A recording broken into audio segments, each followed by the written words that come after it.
Hello, everybody. Thought I'd share a little something with you.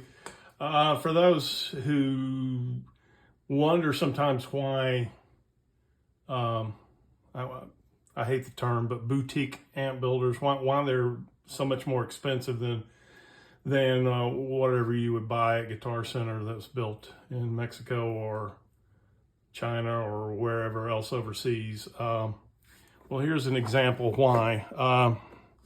I've recently introduced a new feature, a tube buffered effects loop. And what I do with that is, because it's hard to get to the jacks in the back, plus there's just not that much real estate on the back of the chassis underneath here to put everything, I provide a control plate that has the jacks and then the send and return volume pots. Okay, and this is my prototype, and it's very convenient because you have access right there. But a lot went into this. First of all, I had to make sure these pots don't stick out past flush, because if you're moving your amp around, you don't want them bumping in and busting up your pots. So in order to accomplish that, I tried to source a part. You can buy control plates with holes already, or you can buy blanks and drill your own holes, but none of them were deep enough to give me the clearance I needed. So I needed to come up with my own. So what I've done is 3D printed. So this is the prototype, but just as if that's not enough, let me move this out of the way. So the first thing I realized is, here's one that didn't go well.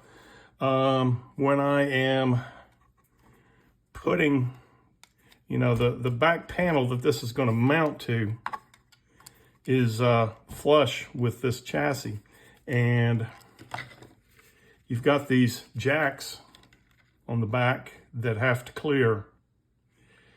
Something I didn't discover until I mounted it up in my prototype.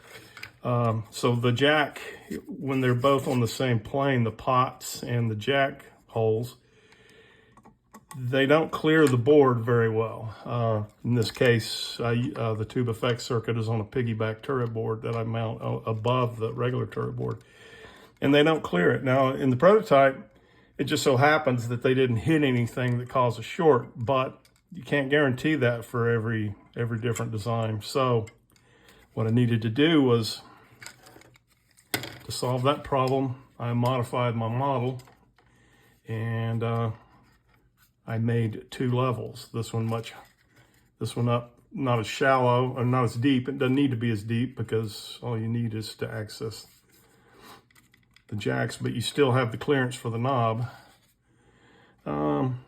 So that solves that problem. There's plenty of clearance. There's not a problem clearing the pot, as you can see. So that was a good start. However, just testing the strength and various things, I noticed I got the extrusion for the labeling wrong on this one, so I had to adjust that. And then here's another print. Each of these prints is about 3 hours or maybe even more. So here's another one I tried. I thickened this flange a little bit, but now I start getting this nasty looking stuff right here, and it's like, what the hell's going on? I'm thinking maybe it's settings in the slicer software for the 3D print, but it's the same thing over and over. I tried the ironing feature, which makes a smoother surface. Same deal though, it gets nasty on the edges. And there's 3 or 4 of these that have the same problem, some even worse. So I'm about to give up and say, gosh, what am I going to do here? And I started to realize that all these have something in common. I don't know if you can see it in the camera here, but this side, this long edge is a little bit warped. It's not 100% straight. So what was going on, I think, was as the extrusion was being laid down by the 3D printer, because of the width of this flange, it was buckling up, and basically causing the head of the extruder nozzle to drag across the top, which is creating this nasty looking crud here. So the solution I came up with this morning was to narrow that long side of the flange. This still has some of the support crud on it. I've got to clean it up. But that solved that problem, because with the narrower flange, this is straight. It doesn't warp and pucker up a little bit, so it doesn't drag, doesn't create the same problem. So that came out clean. It has the normal print lines, but that's serviceable for a back panel control plate. So that's a solid piece. So I solved that problem, but it took many experiments and many hours to solve that problem. And this is the nature of, building an original design. And, tube circuits aren't necessarily original, but the way I've done my Nolatone stuff is I do my own layouts, I design my own chassis, I do everything from a CAD drawing. I don't know if I can turn this around, but I do everything in CAD and design all this layout. And I'm not building these based on a CAN clone chassis or a CAN clone board or a clone cabinet. So it takes a lot. And I will probably never sell enough of these to make this profitable. That's just the reality of it. So I kind of do it because I started doing it and it's pretty cool, and people, when they want it, I can't deny them by saying no. It's just become kind of my duty. I'm sure not making a lot of money on it, that's for sure.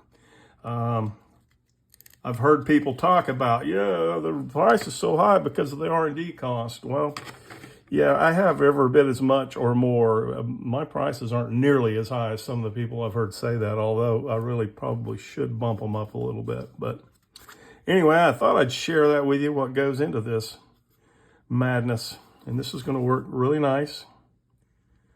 It's going to mount on the rear panel. I've got one. Even the technique for cutting the panels.